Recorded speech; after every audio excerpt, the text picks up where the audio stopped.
So I'm recording now. So that's great. Thank you. Welcome all of you. It's great having each one of you with us.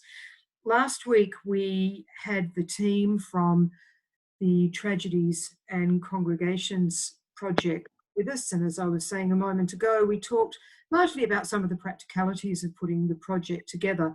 I'm delighted that Christopher Southgate and Hilary Eisen and Carla Grosch-Miller are with us again this afternoon.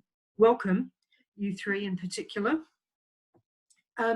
What I'm hoping to do this afternoon is firstly to give you more opportunity to talk and to ask some questions, but also to get into the substance of that particular research project and to think about, because we are living in the times in which we're currently living, to think about how that research project has equipped them for the current times, for their own understanding, for a sense of being able to speak to others about what's going on.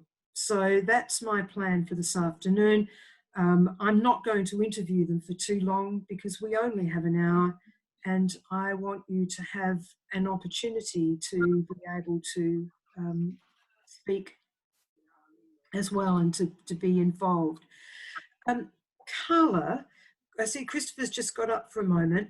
There are one or two of us here who weren't with us last week. I wonder whether you might be able to say something quite brief about the project, just as an introduction. Christopher just came back. Yeah.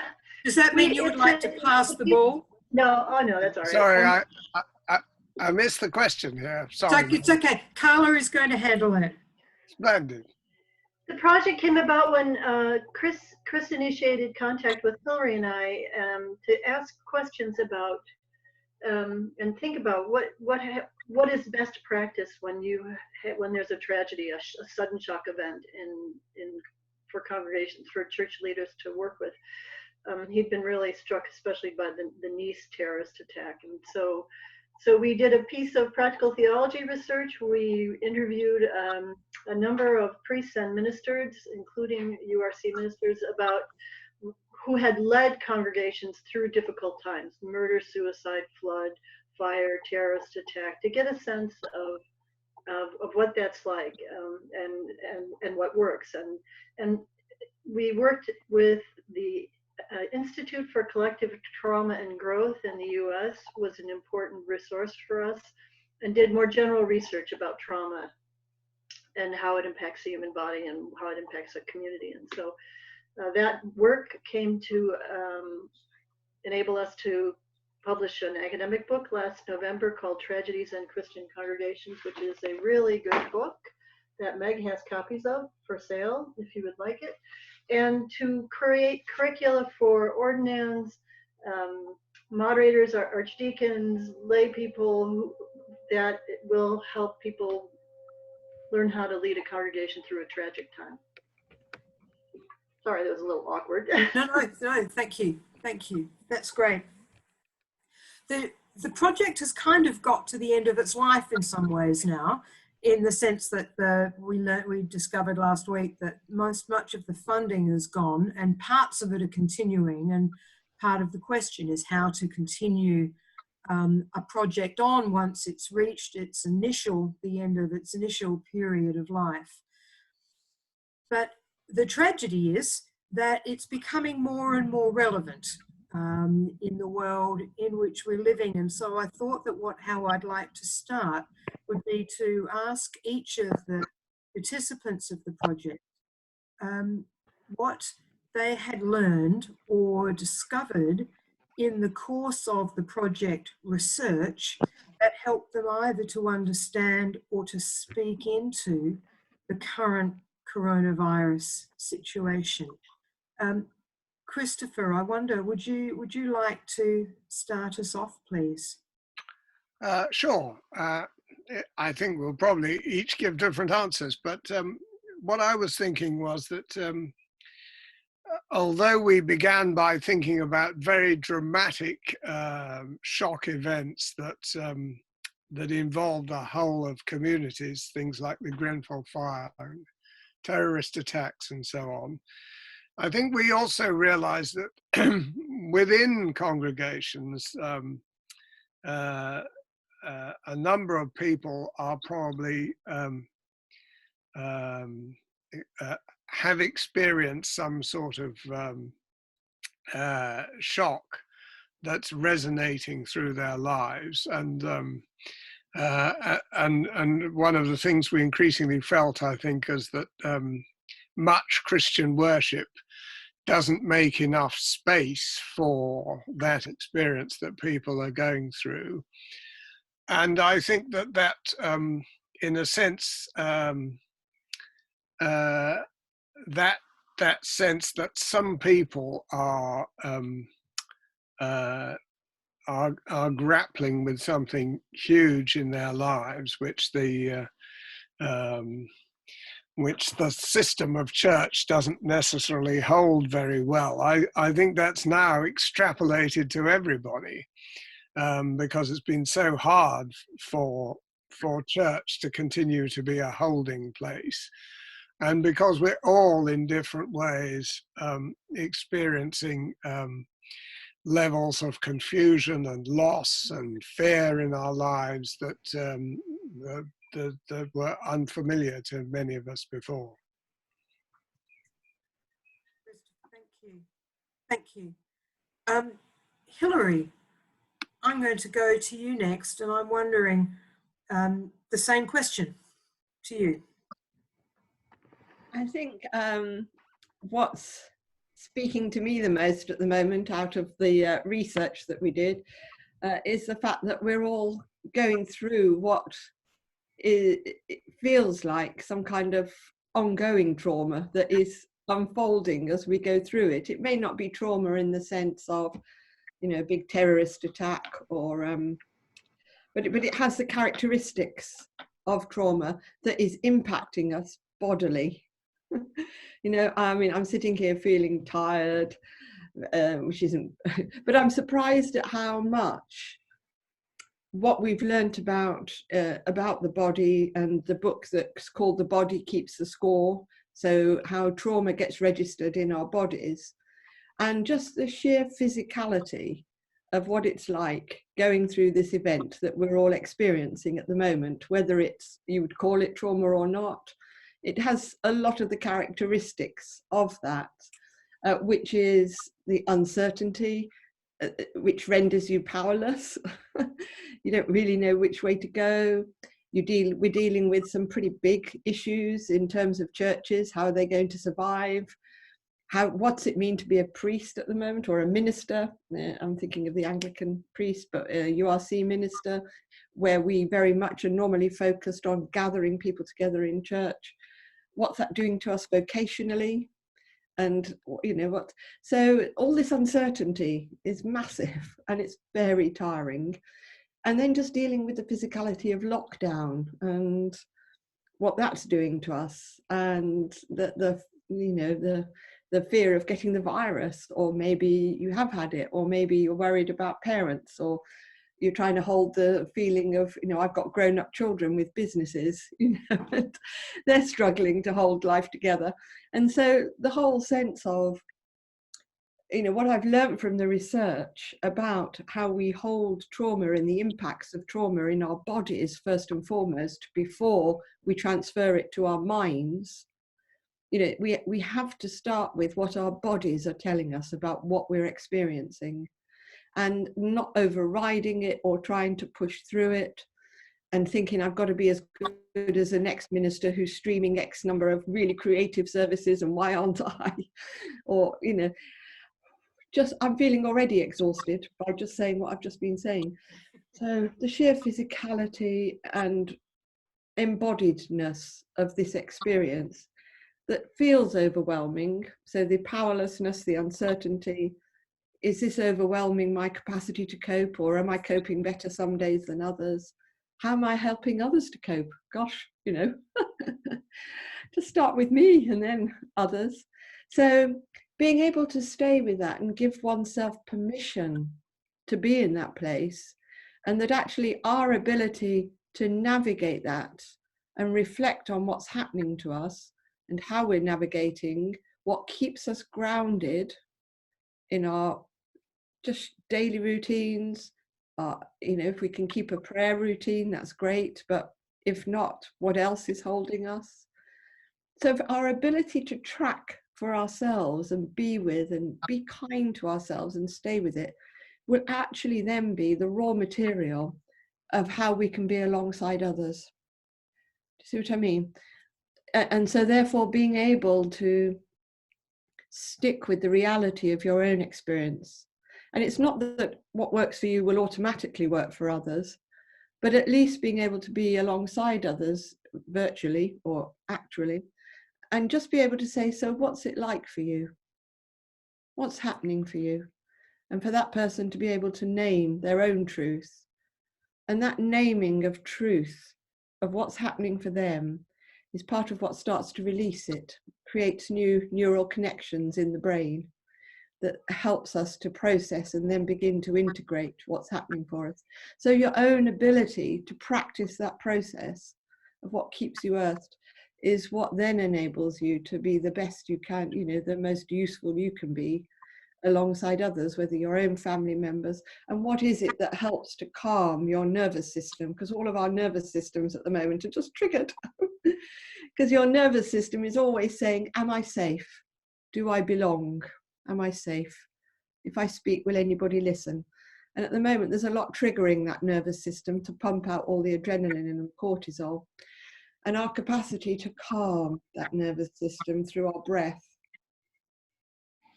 through singing, through yoga, through walking, through whatever the bodily activity is that reconnects us with our resource and our capacity to cope.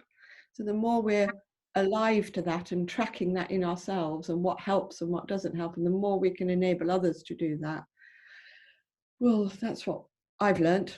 And that's been incredibly practically useful, both just for myself, but also I've discovered that when I say that to others, there's a huge, usually you can tell when it's touched somebody's soul because there's a sigh of relief. There's a, oh, yeah. And when you get that in yourself or in others, then you know you're on holy ground there. You know that that's where, this is where it needs to be. That's what I've learned. Thank you. Thank you. Carla. Thank you, Hillary. I was counting on you to do the body thing. The body stuff's been very, very important. And one of the things we learned about trauma in the body is that in these initial stages, your thinking brain goes offline. It's more difficult to collect your thoughts and make sense of things, and that's a journey. And over particularly the last week or two, what has most helped me to hold on to some hope in what feels like a very shadowy time is the sense that there's a journey. There is a journey in trauma and after trauma, and that where you go through the difficult parts and you face into them, but where you come out having done that, as we do that, which may take a very long time here, you come out to a wiser living phase if you're open to learning from it. And for me, that's the hope. And learning from Meg about the Hebrew Bible and how those times, which I kind of knew, but not as well as she does, those times, the exile ends up being an incredibly theologically innovative time. So when I start to feel like, oh my gosh, what's it going to be like when the church gets to be together, and how are we going to be, and how can it be in these social distancing times? And I start to calm myself down and go, it's going to be very theologically, not just practically, but theologically innovative in how we understand the world and ourselves and God in a long time. And so I feel less pressure to try to figure that out, and to just breathe through it, and to be hopeful about this. Could be a very transformative time for us, and we just need to put our heads down and get through it and pay attention. Thank you. With some of those questions and uncertainties that you were talking about, Hilary, I think from what you were saying, you were talking about the value in naming things. And I think that I got the sense from you that just being able to name a situation or a problem or an uncertainty was effective in itself, and that you didn't need to be able to have an answer, but just to acknowledge something made a difference. Yes, yes, the power of naming, because I think sometimes when you're with somebody in a difficult situation, the fear is that if we name it with them, it sort of overdoes it and they'll get more upset. But actually, the quality of presence alongside ourselves, we can do this for ourselves or alongside others, is to be saying, what, as I said earlier, you know, it's that sort of holy guessing, if you like. It's what is it that's going on for you? What's happening for you? And normally that kind of presence to the self comes from when they know they're safe to name it with you or with themselves, that you're not going to try and answer it with fix it energy, and that you're okay to not know what to say next. But just to say, yeah, I get it, that it's hard. I get it, that this is a struggle. And that affirmation of what somebody has named and the receiving of it is the witnessing bit, the authenticating bit that said, yeah, this is true. And so therefore helping some, enabling or facilitating, or just being the person alongside who says, you know, what is it you're feeling? And sometimes being able to say, is it this? And they might say, yeah, that's exactly it. Or they might say, no, it's this. And so it's fine that you didn't say the right, that stimulated them to say, it's this. And when, I can't remember if I said this, but when a truth is named within us, it actually fires different neural connections in the brain. It fires different connections and makes new connections in the brain. So they've managed to see through neural imaging what happens in the brain when we speak our truth.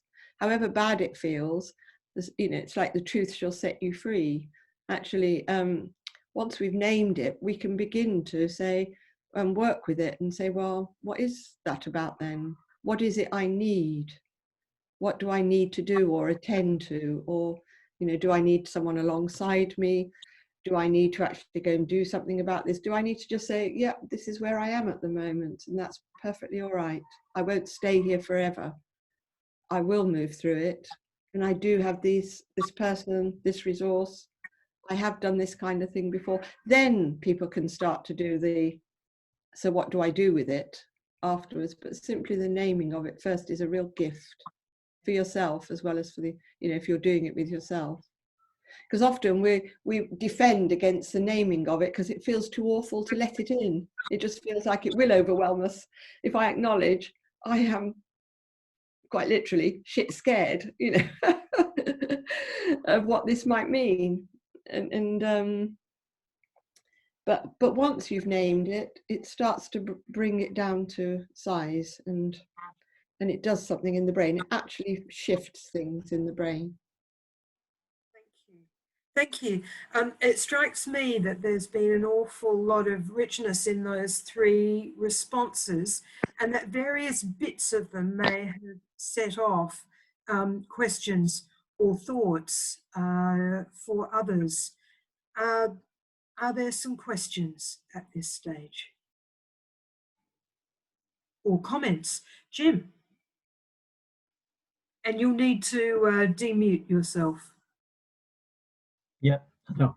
I actually have two questions, but they might be part A and part B of the same one. And one comes really from last week, but it obviously leads into what Chris and Carl and Hilary have just been sharing. And it's to do with the nature of trauma and how that's felt by an individual. I think, Carl, I think it was you who said last week that an event's not traumatic. An event can be perceived as traumatic. In other words, a trauma is how we respond to a shock event, to use Chris's phrase. that really set me thinking. I've been pondering this for now ever since last week. I'm thinking,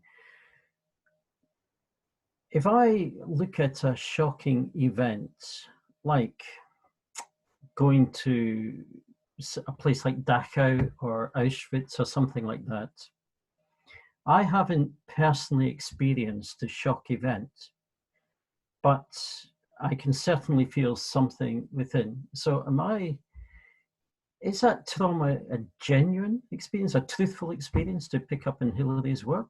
Or am I just, in a sense, jumping on a bandwagon and it's a kind of taking on board somebody else's trauma? And in a sense, sort of following on from that, very simple question: why are some people more resilient than others in the face of shock? Can I jump in with that? Thank you, Jim. I'm going to start with the first. I'll start with the first question. A traumatic response that we experience is not something we have any control over. And every individual's traumatic responses are uniquely theirs. And our nervous systems are shaped by our ancestry, because there's now evidence of epigenetics where our ancestors' trauma can end up shaping part of our traumatic responses, and our life experience. So for instance, people who've had adverse childhood experiences, who've been abused as children or experienced other violence, or even as having adult experiences of trauma, that impacts the nervous system and will shape a future response. So for instance, there's a terrible thing that happens and people react differently. Some people are terribly traumatized and they were right in the heart of it. Some are not. Some person who heard about it is traumatized by it. It's all shaped by our life experience, and we have no control over that.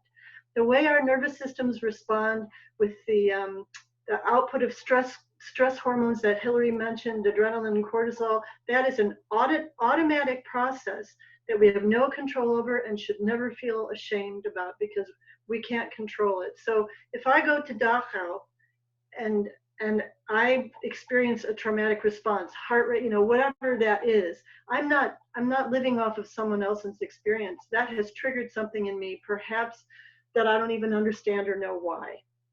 We don't have control over our traumatic responses. And of course, I never think it's a kind of appropriation to feel deep empathy when we think about some of the events in history that have devastated human life. So we're not living off other people's trauma. We're open and empathetic.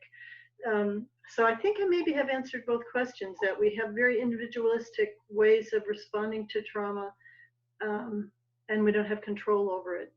Does that make sense? Carla, I'm just thinking about the impact of that for ministry, and of being a minister who is speaking on a regular basis, perhaps with people who have experienced their traumas, and just wondering whether you might say just a quick word about that. Yeah. I think something to be aware of, if a traumatizing event happens, possibly, is that there are hidden stories that we don't know, and to just be aware of that, so that if you see someone who's having a stronger reaction to that, first of all, never judge. We can never judge. We have no business judging, because no one's in control of their traumatic response. But to be aware that that's a real thing for them, what they're experiencing, and to attend to that. The train has left the station. This happens a lot to me. Yeah. my head's gone someplace else. I'd just like to add something in really briefly to what you were saying about not judging and about traumatic response. One of the things that struck me was that the simple fact that trauma response is actually the body looking after itself. So that nobody's trauma response is bad or up for judgment. It's actually doing what the body is built to do, which is self-preservation. And in the short term, it's exactly the right thing because the body knows what it needs. And it's over the long term, actually, that response potentially starts to create problems. Christopher, were you wanting to come in? Well, it's just really a footnote to responding to Jim's question, that I was thinking about how people who work in the emergency services, for instance, are able to disentangle a road traffic accident, for instance, which for many of us would be so shocking and traumatic as to be completely disempowering. You know, people whose training and discipline gives them agency in particular situations are often able to respond to them much more actively than others. I suppose one of the scary things about our present situation is the sense that of how afraid a lot of the healthcare personnel who are dealing with situations are becoming, because the virus is so infectious and hard to protect against. So our sense that there's someone, even although we might be very afraid, there's someone out there who can deal with this stuff and and will be fine and knows how to handle it. It seems to me that that's weaker now in alarming ways.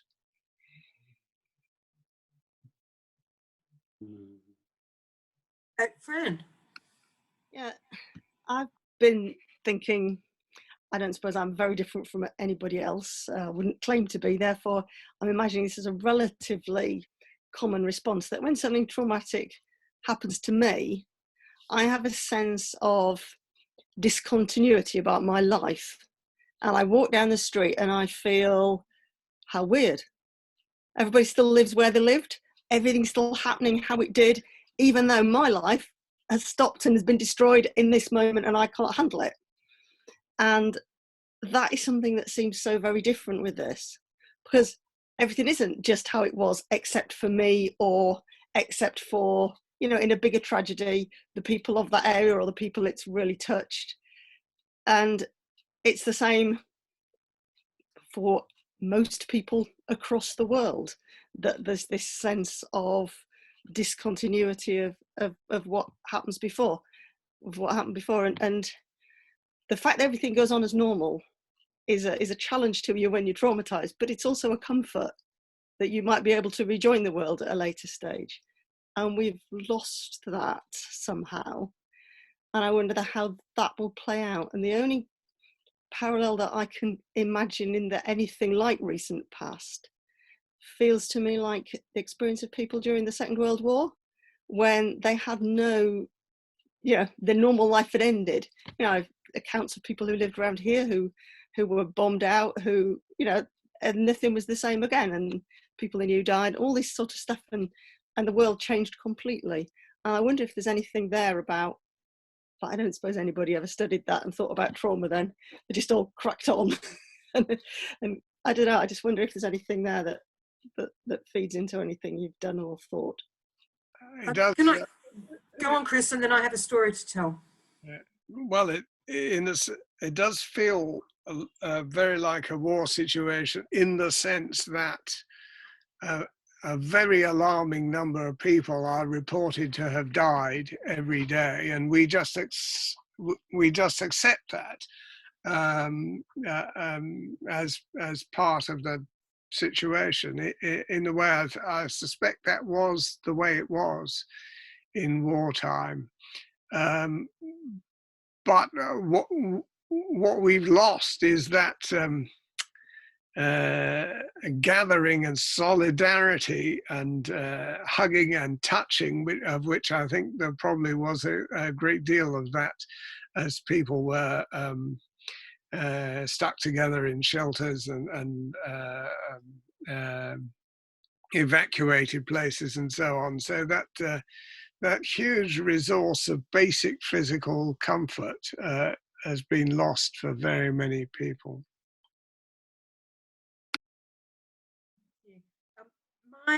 My story is sparked by your comments about the Second World War, Fran, and what did they know. Quite early on, when I was working on the project, I went on holidays and went for a drive down the Great Ocean Road in Australia, just out of Melbourne, a coastline that looked not unlike that's behind John at the moment that you can see. There's a fantastic piece of road all along the very, very edge, and cliff tops and water. I'd never realized before, although I'd driven it up and down it a number of times, that the building of that road was a project for returned servicemen from the First World War, who had the experience that returning from that and trying to re-enter normal life again was proving extremely difficult. And this idea of a project in which people had the chance to work alongside the kind of people that they were used to working alongside in situations that were physically demanding and perhaps dangerous was actually restful and reassuring, and helped people to take that median step.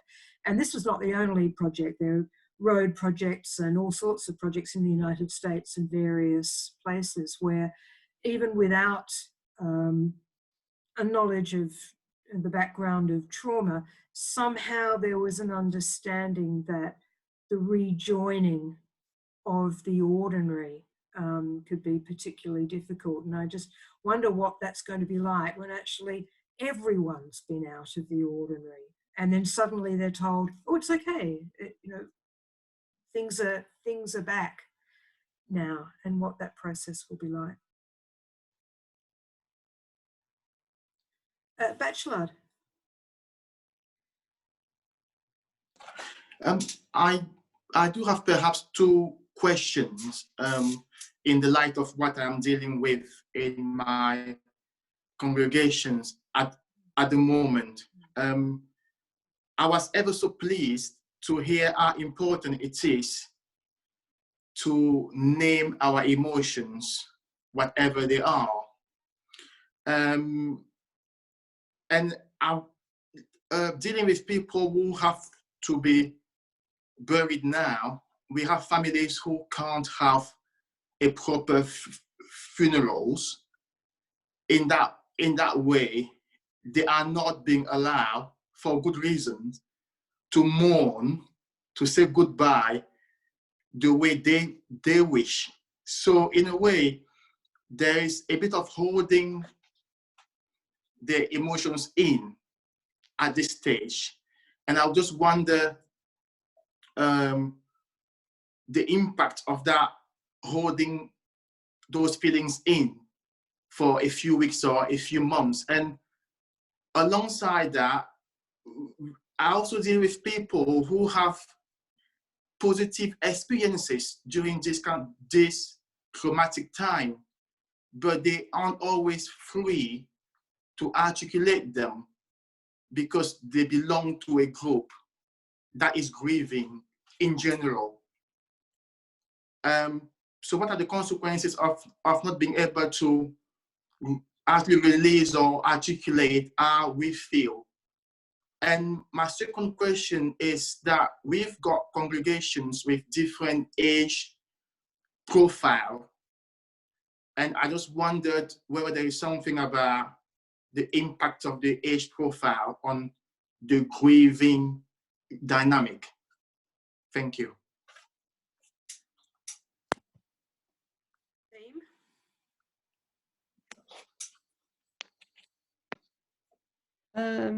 I'd perhaps just say a little bit about funerals.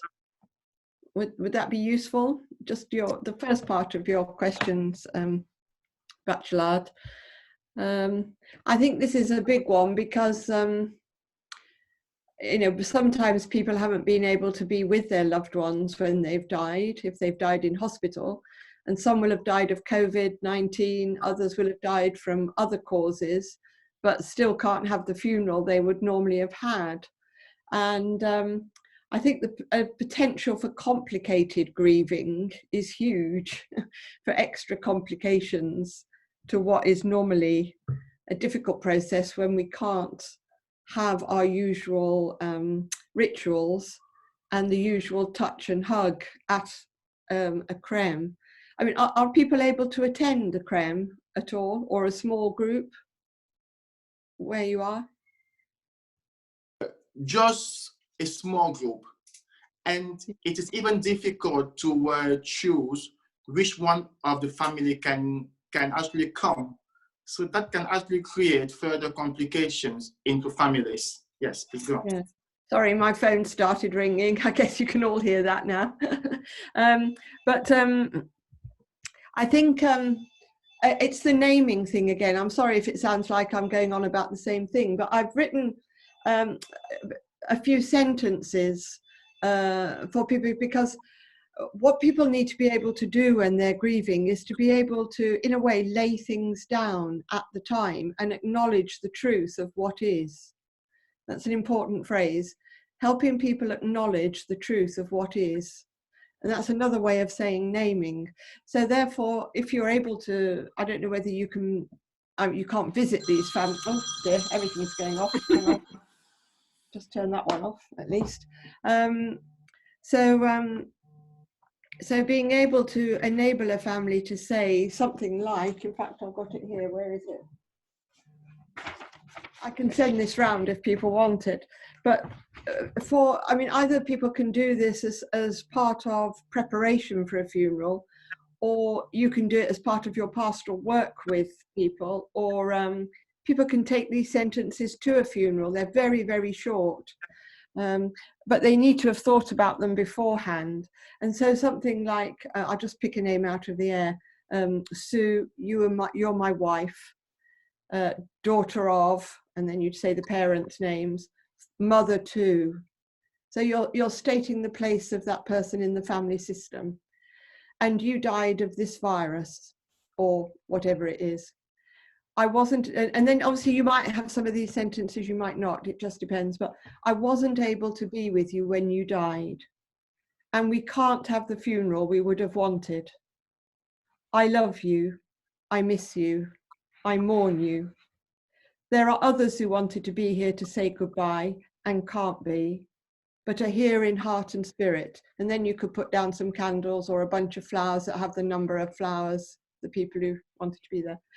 And then I will keep all that was good that you gave me and all the love that we shared. I let go of the things that were difficult as I let go of you from this life. It's making a proper parting. And then you can add in to be at peace, to be at home with God, blah, blah, blah. You always have a place in my heart and in our family. When the time is right, we will grieve you properly and celebrate you fully.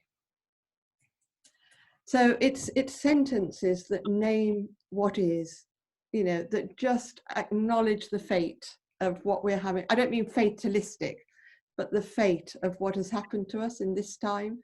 And it's not as we would have chosen. And because the mourning can't happen as it would normally, the danger is that people stay entangled with the person who's died because they haven't been able to let go properly or do the usual mourning. And so naming that this is not as we would have wanted it, but we will attend to it. And you will always have the place you have in our hearts and lives. Now, you don't want to idealize a person, so it's got to be real. That's the whole thing. But on the other hand, but even if you just were to be able to help people acknowledge that that's the truth of it, even if they didn't use the sentences like that. Or you can use them as a very short little ritual because at the moment, the creme services here in London are only 5 minutes. 5 minutes for a service, 5 minutes to get in, 5 minutes for the service, 5 minutes to get out. You know, a little ritual like that, and then a prayer, or for people to name what the truth is of the situation, and that they are saying goodbye. It's not as they would have wanted. They will attend to it fully afterwards. So it's how can they have as good an ending and a farewell as possible in the circumstances. That was only part of your question, wasn't it? And the impact of holding feelings. I thought that was a very interesting question, your next one. Maybe Chris or Carla want to come to it. Those with positive feelings, I think it was you said, who can't articulate them, or can't, Yeah. is that what you were saying? Because it feels, because it feels bad in relation to how others are feeling. Oh, that's a very interesting question. I was thinking about that, and thank you for the question. I mean, one of the things that that we learned in the project in relation to ministerial self-care, and of course it applies much more widely than just for ministers, is that ideally everybody should have 6 people to whom they could say absolutely anything, 6 people in whom they repose the utmost trust, and to which they could go with all their range of experiences. And I think that was really good advice that we received, and it is within that group of 6 people that one might be able to say, actually something wonderful has happened for me in this time which feels so broken for so many people. And your other question, Bachelard, was about the ages of people and different ages of the responses of different ages. I still teach undergraduates of 19, 20, and I've been really struck by the force of this crisis for people in that age group, whom we often think of as as very typically they may be very healthy, maybe energetic, very active. They have their future before them, and so on. But the extent of disorientation in that age group, I think, is I think is much greater than is perhaps often realized. Partly because they simply don't have that range of life experience into which this extraordinary period can be fitted. And there's a sense in which all they can see is loss of possibilities, and loss of options, and confusion about the future. So I'm just struck by the extent of the reactions I've seen in that age group. I hope that may be of some help.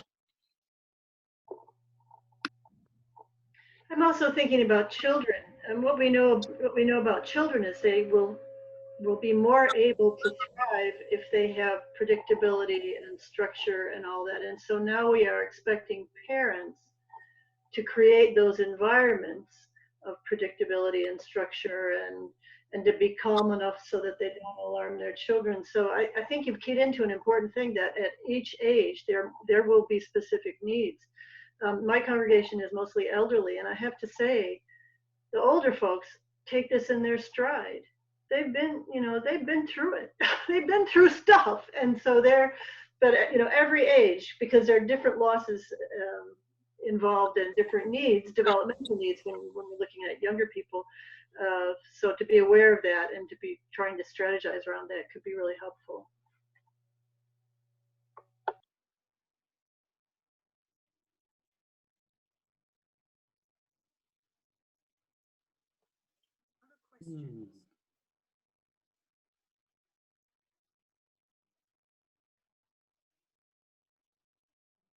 I'm going to ask a question.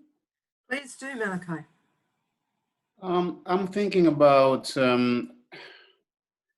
people who experience multiple events that cause trauma. And if I think of, for instance, Grenfell Tower, those people who were living there are mostly disadvantaged people. And as we hear from the news, most of the people who are now facing trauma are also from that category. So how are congregations prepared to, or can be helped, to deal with such issues? If somebody was in that case and now having to deal with cases of coronavirus, I think that it can be very, very difficult, and I wonder how people can be helped to go through this and help. That's been one of the most frightening and striking things about this for me, is to see who really is paying the cost of this virus. It's kind of taken the veil off of the most vulnerable people. This is where our research showed that we have resources in our tradition that are underused because we've been a fairly affluent society, and the main one being lamentation. I mean, it's wrong, it's unjust, it's unfair that BAME or poor people or very old people, it's not right. And to be able to grasp that, use those resources. The Book of Psalms, a third of them are lamentations, but how many are in the Common Lectionary? Hardly any. So that there is a tradition of speaking the truth, holding the truth before God and saying, look, this is how it is. This is really bad.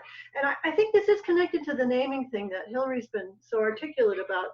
Being able to say that out loud, to say that in a holy place, to say that to God, enables some kind of shift that maybe gives us the power later on to be able to fight for the right thing in that situation.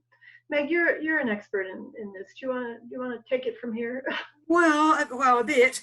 I mean, what was striking me was the parallel between what you were saying and what Hillary was saying about the naming, and the Psalms tell us a number of things.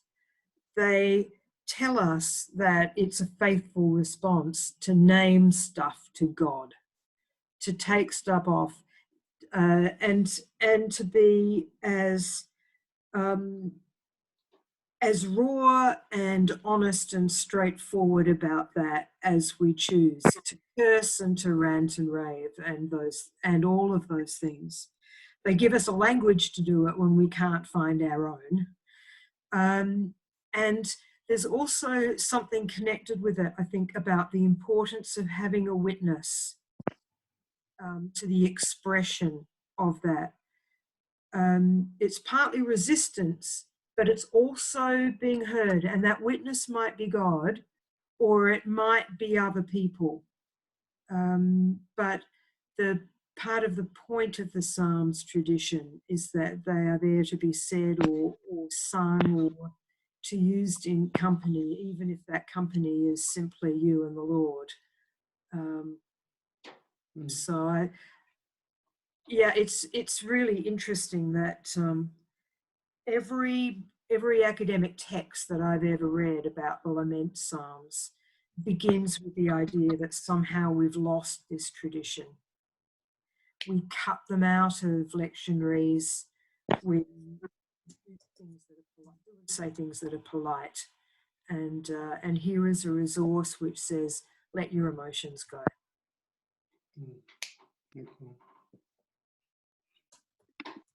But I think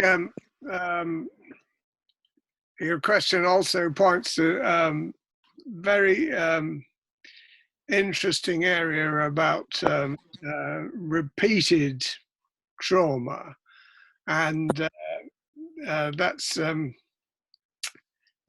something I want to think a whole lot more about. What happens to a community when there's been a flood and you recover, and you put up new defences, and then another flood overwhelms them, or what happens to those communities which are subject to repeated forest fires. Or what happens to, as you were saying, to those people who were just piecing life together after Grenfell and are then felled by this virus. And so I think there's a lot more work to be done, actually, in that area of repeated trauma. And of course, the danger is that that process of recovery from the previous event is just all swept away, and people are right back in all the feelings of the original event as well as the new one. That will be the worry. And in fact, Chris, if you don't mind my jumping in, the what trauma tends to do with time, so that trauma which is held in the body it doesn't kind of have a time sticker attached to it. And so that when the old trauma is reactivated, it feels as though you are living in that old trauma, which is one of the reasons why some people seem sometimes to have over-the-top reactions to something fairly small. And often that will be because what that's doing is to trigger a body memory of something far more significant, and the person who is experiencing it is not in the safety of this room telling you about it. They are literally back in that previous situation, experiencing it again. Related but not the same. There's been a study of stuff in China dealing with patients with COVID, and what they found was perhaps the obvious of what you would expect, which was that the staff who were most stressed were not the people dealing in the most difficult situations with the sickest patients. They were the staff who were kind of dealing with the kind of like they may have COVID or they may not, or the ones that had COVID but were not very ill. And so a lot of the explanation for that was that the ones dealing with the sickest patients and in the most difficulty were the ones that were highly trained to do that, and they were the ones that were in their normal job doing the intensive care. The ones that were dealing with the ones that were just a bit ill and yes, infectious, but they were ones who maybe were normally dealing, I think in the study, they were normally dealing with oncology patients and they knew what was going to happen. And it was the uncertainty and the being outside your comfort zone that was the thing. Yes. And actually the staff that were at the in the most stressful situation were not the most stressed staff. And that applies across this, that it comes back to our natural resilience and the resilience we've built up. But there's obviously some interesting work going on in those kinds of studies around how people are responding. Sometimes I think that at 8 p.m. on Tuesday nights, we ought to be standing outside our doors and banging on saucepans for people who are staying home. For those who are trying to help by doing something which is totally unnatural and doesn't involve much action, but is nevertheless important. But that it speaks to this question about agency and who is able to have agency and who isn't. Hilary, I think that ties in so closely with what you were saying about responses and what one is able to do.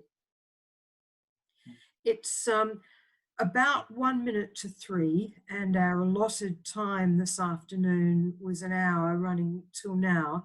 So unless anybody has an urgent final question, I'm going to bring us to an end by thanking Christopher and Hilary and Carla for coming to be with us, especially at this time when I know they're doing many other things, but also when what they have done is able to be of such use to others. Thank you. Thank you to all of you also who've come and been part of this. I will be in touch very shortly by email to tell you what's going to happen next. I can, however, say that there will not be a session next Thursday. I think that we kind of need a break, and once every week may well be too much. So let me be in touch with you about the next time that this group will meet. It'll probably be at the same time of the week, but I'll give you something of a program about where we're going to proceed from here. And just before I let you go, does anyone have any particular comment or thought or request about where this group goes from here in the short term?